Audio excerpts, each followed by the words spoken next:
Hello everyone. Today we are going to discuss about the most important topic of computer organization and architecture, that is cache mapping and its type. It is a most important topic for competitive exams also.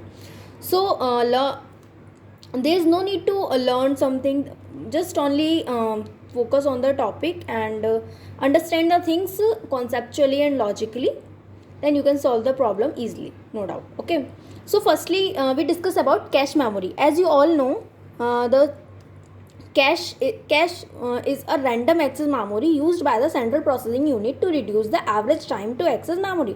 Like if the CPU wants to access any memory location from the main memory, so there is no need to go to main memory again and again for one data. Actually what happens, firstly CPU searches, like CPU firstly searches in the cache memory कि whether the memory location that CPU wants, from which the CPU wants the data, is available in cache memory or not.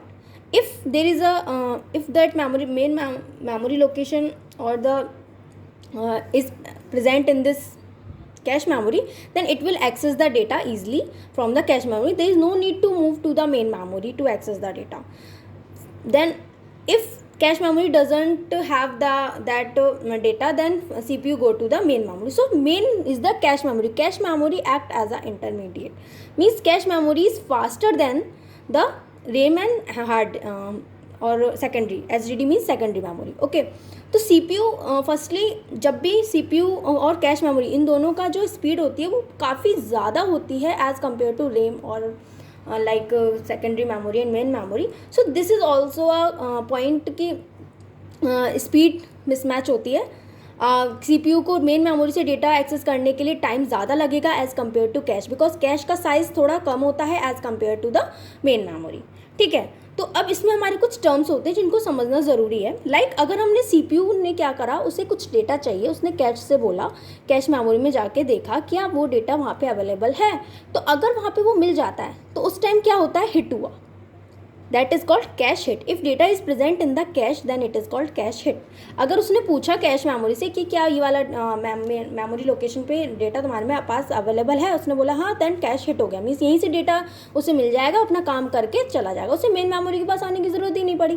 ठीक है, अब आता है hit rate. Hit rate क्या होता है, it is the fraction of memory access found in the cache, कि कितना पार्ट मेन मेमोरी का कितना पार्ट कैश में अवेलेबल है और जितना पार्ट अवेलेबल है उसमें से कितना उसने एक्सेस किया CPU ने. ठीक है, तो वो होता है हिट रेट. हिट टाइम का मतलब होता है कितने टाइम में वो उस पार्ट को एक्सेस कर पा रहा है इस कैश मेमोरी से. ठीक है, कैश मिस का मतलब है कि CPU ने इससे पूछा कि मुझे डेटा चाहिए, क्या इसके पास अवेलेबल है, इसने मना कर दिया. दैट इज़ यहाँ पे क्या हुआ, मिस हुआ, इसे यहाँ डेटा मिला ही नहीं. तो अब ये क्या करेगा, अब ऑल्टरनेट तो कोई चांस है नहीं, तो अब CPU के पास एक ही चांस बचता है कि वो मेन मेमोरी में जाके सर्च करें अपने डेटा को. ठीक है, तो अब हम मिस रेट को एक तरीके से देख सकते हैं 1 minus hit rate. Miss rate plus hit rate equals to 1 होता है. जितना अगर हमारे पास हिट रेट है तो हम वहाँ से मिस रेट को निकाल सकते हैं. ये आगे कॉन्सेप्ट आएगा क्वेश्चंस में, देन आप इसको ईजिली समझ सकते हैं. ठीक है, फिर आता है एवरेज एक्सेस टाइम. तो इस पूरे को हमें अपने डेटा को एक्सेस करने के लिए कितना टाइम लग रहा है, उसका फॉर्मूला है hit time into 1 minus miss rate. ठीक है, plus miss penalty into miss rate. Miss penalty का मतलब है कि हमारा जो डेटा है यहाँ पर हमें जितना हमें मिस करा, लाइक हमने कोई डेटा मांगा, कैश के पास वो नहीं था, तो इसको कितना टाइम यहाँ से वो ईजिली ले सकता था, लेकिन इसे एक्सेस टाइम लेना पड़ा, मेन मेमोरी के पास जाना पड़ा, वहाँ से डेटा एक्सेस करना पड़ा, उसमें टाइम ज़्यादा लगा. That is miss penalty.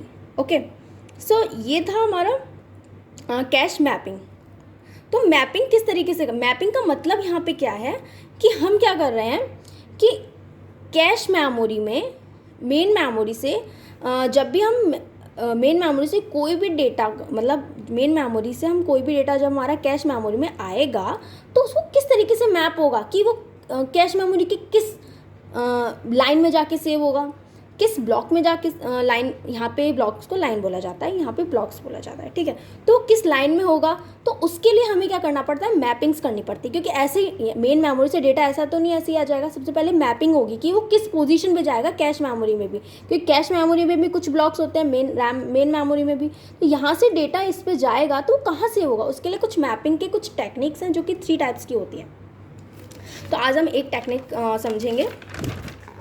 तो सबसे पहले आता है डायरेक्ट मैप्ड कैश, ठीक है। डायरेक्ट मैपिंग में क्या है कि हम इसमें डायरेक्ट मैपिंग कर रहे हैं, जैसे कि नाम से समझ में आ रहा है, सिंपल हम डायरेक्ट मैपिंग करेंगे। तो पहले समझते हैं कि एक्चुअली में हो क्या रहा है। तो इसको मैं एक डायग्राम से समझाती हूँ, देन आपको ये समझ में आएगा कि पहले हमारे पास मैंने एक कैश मेमोरी ली है, हमारे पास एक कैश मेमोरी है और ये हमारे पास मेन मेमोरी है, लाइक रे, ठीक है। अब जो हमारी कैश मेमोरी है उसमें क्या होता है कि कुछ हमारे जो साइज़ होता है कैश मेमोरी को स्मॉल होता है as compared to main memory, इसीलिए सीपीयू कैश मेमोरी से जल्दी एक्सेस कर लेता है, मेन मेमोरी से टाइम लगता है। तो हमें क्या करना है, सबसे पहले वो समझना है इसमें क्या होता है, जो हमारी लाइन होती है उसमें जो हमारा डेटा सेव होता है वर्ड्स की फॉर्म में होता है, वर्ड्स या सिंपल बाइट्स भी बोल सकते हैं, ठीक है।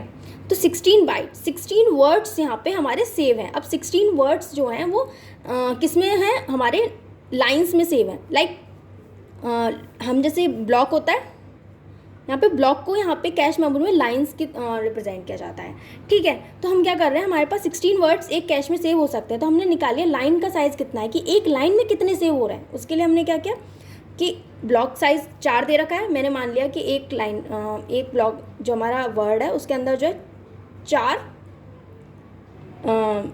ब्लॉक हमारे बन सकते हैं, 4 ब्लॉक बन सकते हैं, ठीक है। तो हमने क्या किया, जो भी हमारा लाइन का कैश का साइज है उसे डिवाइड कर दिया 4 से, तो मीन्स हमारी 4 लाइन्स होंगी। 4 लाइन्स में हमारा डेटा, कोई भी हमारी जो मेन मेमोरी से डेटा आएगा वो इसमें 4 लाइन्स में ही कहीं ना कहीं आप यहाँ पे सेव होगा, ठीक है।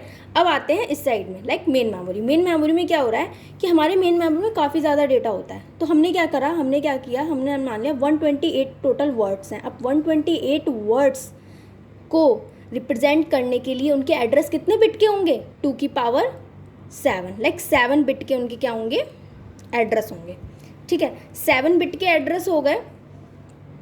तो अब हमें क्या, सबसे पहले हम क्या निकालते हैं, ब्लॉक्स। हमने अपने जो 128 वर्ड्स हैं कितने ब्लॉक में कितने ब्लॉक बनेंगे उनसे। एक ब्लॉक में 4 वर्ड आ रहे हैं, एक ब्लॉक में 4 वर्ड आने हैं, ठीक है। तो अब 128 वर्ड्स हैं, तो 128 वर्ड्स कितने ब्लॉक बनेंगे, फिर 32 ब्लॉक बनेंगे। तो 32 ब्लॉक इस तरीके 0 से स्टार्ट हो रहा है इसलिए 31 तक, ठीक है। अब हाँ, ये जो हमारा पूरा कॉन्सेप्ट है इसमें हम सबसे पहले कैश जब भी हमारा कोई अब सबसे पहले क्या करते हैं हम, कैश का लाइन नंबर मीन्स हमारा जो भी डेटा होगा जो मेन मेमोरी से कैश में लाएंगे, उसको लाने के लिए हम जब उसे लाएंगे तो हम वो डेटा कैश की किस लाइन में सेव होगा, किस लाइन में आएगा। तो उसके लिए हम पहले कैश लाइन नंबर निकालते हैं कि कोई भी वर्ड आएगा वो किस लाइन में आएगा। अगर हम B0 में से कोई डेटा लेते हैं तो वो किस लाइन में आएगा, B1 किस लाइन में आएगा, B2। तो इसके लिए क्या करते हैं, K mod n, where K is the block number, n is the number of lines, ठीक है। अब यहाँ पे ब्लॉक नंबर मान लीजिए 0, मैं 0 ले रही हूँ, 0 ब्लॉक नंबर है। मॉड n क्या है हमारा, नंबर ऑफ लाइन्स कितनी है, 4। तो इसका रिजल्ट क्या आएगा, 0। मीन्स जो हमारा B0 ब्लॉक है अगर वो एक्सेस होता है तो वो जो है कैश की लाइन नंबर 0 में जाके स्टोर होगा, ठीक है। ये समझ में आया। अब क्या होता है कि जब भी हम ये मेमोरी को एक्सेस करते हैं उसके लिए एक मेमोरी एड्रेस जनरेट होता है, ठीक है, जैसा कि यहाँ शो करा गया है, जिसमें 2 फील्ड होते हैं, एक होता है ब्लॉक का साइज़, एक होता है ब्लॉक ऑफसेट। तो ब्लॉक साइज़ को टैग और इंडेक्स में ब्रेक करा है। तो मेनली यहाँ पे 3 फील्ड्स होते हैं, टैग, इंडेक्स, ब्लॉक, ऑफसेट। तो 1 बाय 1 तीनों को समझते हैं, ठीक है। तो पहले आता है हमें क्या पता चल गया कि ये जो वर्ड है, कोई भी ब्लॉक अगर कैश में आएगा तो किस लाइन में स्टोर होगा, उसको निकालने का मेथड पता चल गया। अब हर एक ब्लॉक में क्या होता है, एक टैग होता है। यहाँ पे कैश में हर एक में एक टैग होता है जो कि ये बताता है कि हमने मेमोरी के जिस ब्लॉक की किस ब्लॉक की बात कर रहे हैं, मेमोरी में किस ब्लॉक की बात की जा रही है, वो हमें टैग बताता है। ठीक है, ठीक है। उसके बाद उसके बाद जो मेन क्वेश्चंस आते हैं उस तरीके से आते हैं, हमें बिट्स बतानी होती हैं कि किस फील्ड में कितनी बिट होंगी, तो मेन टैग, इंडेक्स और ब्लॉक ऑफसेट की। तो अब हम सबसे पहले क्या करते हैं, ये हमारे सिंपल क्या है, मेमोरी एड्रेस है ये। ठीक है, अब मेमोरी एड्रेस में 3 फील्ड हो गए, ब्लॉक ऑफसेट, इंडेक्स और टैग, ये तीनों इसी सीक्वेंस में होते हैं। सबसे पहले आते हैं कि अब हमारा जो मेमोरी एड्रेस है, देखिए वो कितने फील्ड का कितने बिट का होगा टोटल। पहले टोटल बिट्स निकालते हैं, कितने का होगा। सबसे पहली बात, कितने वर्ड्स हैं, एक हमारी मेन मेमोरी कितने वर्ड्स है, 128 वर्ड्स है। 128 वर्ड्स को रिप्रेजेंट करने के लिए जो मेमोरी एड्रेस होना चाहिए वो कितने बिट का होगा, 2 की पावर 7 इक्वल्स टू 128। तो बिट्स कितनी हो गई, 7 बिट होंगी टोटल हमारे मेमोरी एड्रेस की। तो टोटल बिट कितनी हो गई, ये 7 हो गई। ठीक है, अब जो हमारा ब्लॉक ऑफसेट है, ब्लॉक ऑफसेट का मतलब किस ब्लॉक की बात कर रहे हैं, तो हम किस ब्लॉक की बात करें, उस ब्लॉक में किस वर्ड को हमें एक्सेस करना है, तो उसके लिए आता है ब्लॉक ऑफसेट। ब्लॉक ऑफसेट कैसे निकालेंगे, एक ब्लॉक में कितने वर्ड्स हैं, 4, तो 4 को हम कैसे रिप्रेजेंट करते हैं, 2 की पावर 2 इक्वल्स टू 4। तो कितनी बिट्स की ज़रूरत पड़ रही है हमको, 2 बिट की। किसको रिप्रेजेंट करने के लिए, एक ब्लॉक में एक वर्ड को रिप्रेजेंट करने के लिए हमें 2 बिट की ज़रूरत है, लाइक 0 0 0 1 1 0 1 1। ठीक है, तो ब्लॉक ऑफसेट तो हो गया 2, बाकी बिट कितनी बची हमारे पास, 5 बिट बची। ठीक है, अब ये 5 बिट बची हैं, अब इनको हमें डिवाइड करना है 2 में। अब देखते हैं कि इंडेक्स सिंपल होता है हमारा लाइन नंबर। ठीक है, अब लाइन नंबर कैसे निकालेंगे, अब लाइन नंबर के लिए क्या होगा, एक लाइन को रिप्रेजेंट करने के लिए कितने बिट की ज़रूरत पड़ रही है, मीन्स हमारे पास टोटल लाइन्स कितनी है, 4। तो इसको कैसे लिखेंगे, 2 की पावर 2, तो हमें कितने बिट्स की ज़रूरत पड़ रही है, 2 लाइन के लिए, तो यहाँ पे आ जाएगा 2। अब जो बचा दैट इज़ 3 हो गया हमारा टैग। टैग सिंपली हमें ये बताता है कि हम किस ब्लॉक, करेंटली किस ब्लॉक की बात कर रहे हैं। ठीक है, तो ये इस तरीके से कुछ इसका हम देखते हैं, मेमोरी एड्रेस निकाला जाता है। ये बहुत इंपॉर्टेंट टॉपिक है गेट के पर्पज़ के लिए, और इससे रिलेटेड एक क्वेश्चन भी नेक्स्ट वीडियो में मैं आपको सॉल्व करके दिखाऊंगी। सो अगर इस वीडियो में क्लियर ना हुआ है तो नेक्स्ट वीडियो में क्लियर हो जाएगा अच्छे से। ओके, सो अगर आपको वीडियो अच्छी लगी हो तो लाइक करिए, सब्सक्राइब करिए एंड शेयर करिए। Thank you.